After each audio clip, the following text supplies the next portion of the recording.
quan el foc encara recorda. Cada vesprada, Maria s'asseia davant del casal amb la mateixa cadira de boba, gastada pels anys i pel silenci. Ja no feia xoc amb les taules noves ni amb les banderoles lluentes, però ningú s'atrevia a dir-li res. Aquella cadira era part del paisatge, com ella.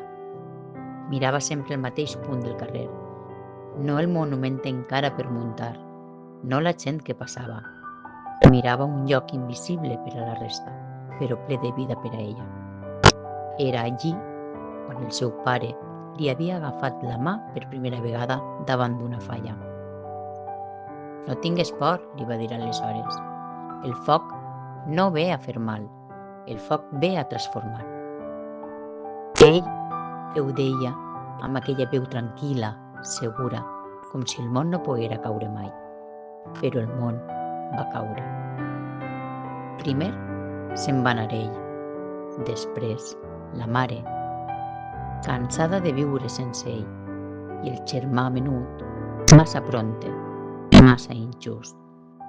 El casal va canviar de mans, la comissió de cares, el barri de ritme, i Maria es va quedar amb els records. Tot havia cremat amb el temps, tot menys la memòria. Aquella nit de març, quan la música va callar i el foc va començar a arrossegar la fusta, Maria es va alçar lentament. Les flames ballaven com sempre, però alguna cosa era diferent. L'aire portava una escalfor antiga, familiar. No cremava la pell, cremava el cor.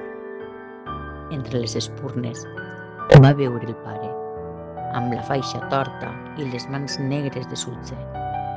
Va sentir la mare rient, orgullosa, dient que aquella era la millor falla del món.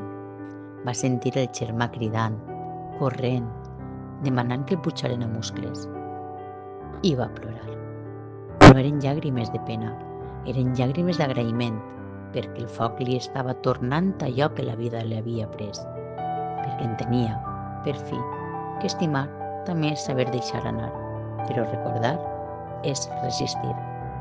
Quan el monument va caure i tot es va fer cendra, Maria va somriure, amb els ulls humits, però amb l'ànima en pau, perquè mentre hi hagi una falla que creme, mentre algú mire el foc amb els ulls plens de records, ningú mor del tot.